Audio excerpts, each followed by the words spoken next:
বন্ধুরা সবাইকে অনেক অনেক স্বাগত। আজকে আমি তোমাদের সঙ্গে শেয়ার করব গ্রামের একেবারে ঐতিহ্যবাহী দারুণ সুস্বাদু খারকোল পাতার বাটা। আমাদের এখানে এটাকে খারকোল পাতা বলা হয়, আবার আমার বাপের বাড়িতে অনেকে এটা ঘ্যাটকোল পাতা বলে। এক এক জায়গায় এক এক নামে পরিচিত।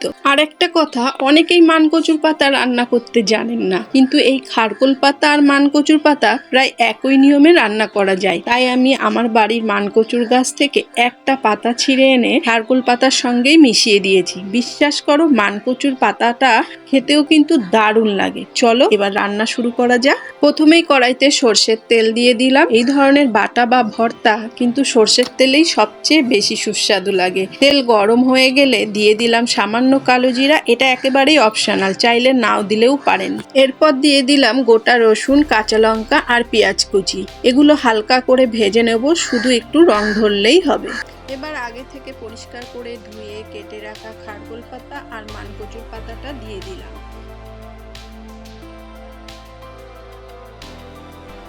পেঁয়াজ, রসুন আর লঙ্কার সঙ্গে ভালো করে নেড়ে মিশিয়ে নিলাম। এরপর দিয়ে দিলাম অল্প একটু হলুদ গুঁড়ো আর স্বাদ মতো লবণ। হলুদ কিন্তু খুব বেশি দেবে না, অল্প দিলেই যথেষ্ট।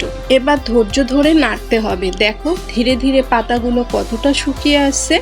আরও একটু শুকিয়ে গেলে নামিয়ে নেব। পাতাগুলো সুন্দরভাবে ভাজা হয়ে গেলে একটা প্লেটে তুলে নিলাম। দেখো কি সুন্দর রং এসেছে। এবার এটা বেটে নিতে হবে। তোমাদের বাড়িতে যদি শিলনোড়া থাকে তাহলে অবশ্যই শিলে বাটার চেষ্টা করবে। শিলে বাটলে বাটাটা অনেক বেশি মসৃণ হয় আর স্বাদও অসাধারণ লাগে। আমি আজ মিক্সিতে পেস্ট করে নিচ্ছি।